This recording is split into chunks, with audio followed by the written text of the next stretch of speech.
음주운전으로 적발이 되면 면허가 취소되거나 정지될 수 있습니다. 만약에 내가 오늘 술을 마시고 운전을 하다가 단속에 걸려서 이제 면허 취소 수치가 나왔다. 그래서 음주운전죄로 입건이 됐다라고 하면 그 다음 날부터 운전을 하면 바로 무면허가 되는 걸까요? 그렇지는 않습니다. 일단 간략하게 면허가 취소되는 절차를 좀 알려드리면은 음주운전에 단속이 되면은 그 자리에서 바로 운전 면허증을 가져거나 이런 게 아닙니다. 네네. 대략 일주일 정도 후에 경찰 조사를 받으러 나오라고 통보를 받죠.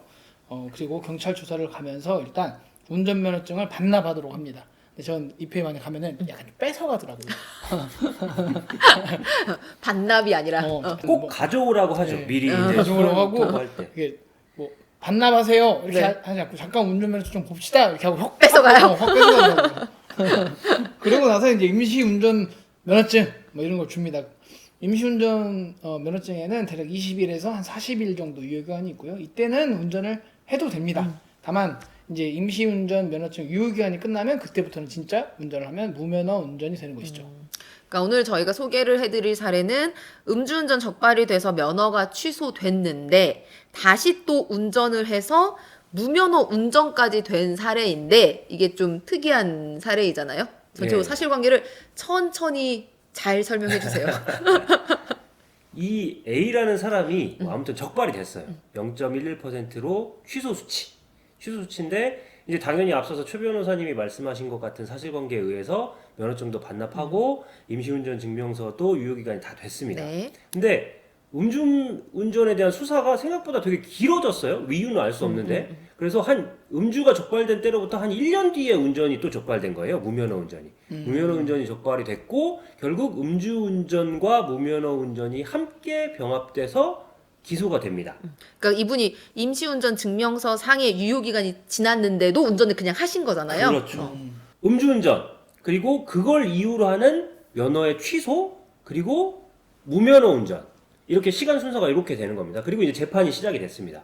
재판이 시작이 됐는데 1심 법원이 음주운전에 대한 범죄의 증명이 충분하지 않다라고 해서 무죄를 선고합니다. 그 이유가 뭐냐면 이 사람이 어떻게 적발됐냐면 음주 단속에 걸린 게 아니고 차에서 잠들어 있다가 적발이 된 거예요. 근데 누가 신고했구나. 네, 보고. 차가 어떤 상태였냐면 시동이 켜져 있었고 횡단보도를 앞에 두고 비스듬히 길가에 서 있었습니다. 네. 근데 이 사람이 뭐라고 항변을 했냐면 무죄 주장을 했냐면 내가 술에 취한 상태에서 차에 타서 시동 건 것도 맞지만 운전하지 않았다. 그럼 차는 처음부터 거기에 주차되어 있었어요? 그렇죠. 맞다고요? 그렇게 주장을 했습니다. 그렇게 주장을 했고 1심 법원이 실제로 그러니까 이렇게 표현되어 있습니다. 그 안에는 음주운전을 한 것으로 의심되는 정황이 있기는 하나 음주운전죄를 인정할 만한 정도로 범죄의 증명이 충분하지 않다. 법원에서 아무튼 제출되어 있는 증거 기록을 봤을 때는 충분치 않다는 판단을 하긴 한 것 같아요. 그러니까 어쩔 수 없이 음주운전이라는 거는 무죄를 선고를 하면서 무면허 운전은 유죄를 인정했습니다. 네. 그러니까 음주면허가 취소된 상태에서 운전을 한 건 맞으니까 그리고 항소심이 갔죠. 검사 피고인 모두 항소를 해서 항소심이 갔는데 항소심도 똑같이 판단을 했습니다. 음주운전은 무죄.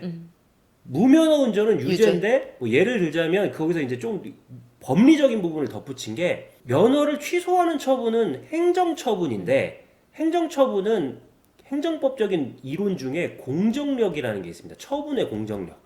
처분은 그것이 취소되지 않는 한 그 처분을 내린 원인이 중대하거나 명백하게 무효 사유가 있지 않는 한 유효하게 효력을 유지한다.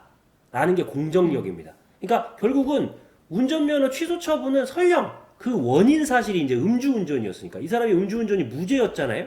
그렇다고 하더라도 공정력에 의해서 효력이 유지되고 있는 상태에서 벌어진 일이기 때문에 무면허 운전은 유죄다라고 유지를 한 겁니다. 네, 네. 대법원으로 갔죠.